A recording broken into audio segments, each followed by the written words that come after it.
President Richard Nixon's trip to China was such a grand drama on the world stage that years later it indeed became an opera. The historical record is much simpler. President Nixon arrived on February 21, 1972, at a time when the two countries were far apart diplomatically. He had only one meeting with Chinese leader Mao Zedong, but near the end of his visit, Mr. Nixon remarked that it was the week that changed the world. Retired diplomat Winston traveled with the president. Now, usually that's hyperbole and spin and pumping up an occasion. In this case, it was actually true. It really did change the world. We had been at war and totally isolated, the two countries, with one with the most people, the other with the most power. And this logjam was broken. The two countries disagreed on many issues, but they shared a common concern: the Soviet Union.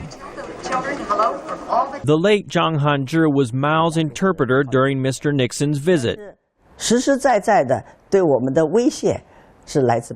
The real threat to China was from the north and its vast border with the Soviet Union.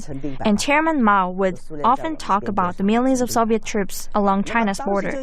And while the Soviet Union and the U.S. were rivals, they could frequently find room for compromise. China's relations were tense, both with the Soviet Union and the United States. Common interest helped the two countries find common ground. And Sino-American relations expanded over the years with the formalizing of diplomatic ties in the late 1970s and the opening of China's economy under former Chinese leader Deng Xiaoping. Brent Scowcroft was Mr. Nixon's military assistant. It was a narrow bilateral discussion and relationship, but it served to get us used to talking to each other and to get to know each other, and it went very well. But with the collapse of the Cold War and the collapse of the Soviet Union, the glue of that relationship fell apart. Now, mutual military concerns, human rights, trade, and a host of pressing issues dominate relations between the world's two biggest economies. William Ide, VOA News, Washington.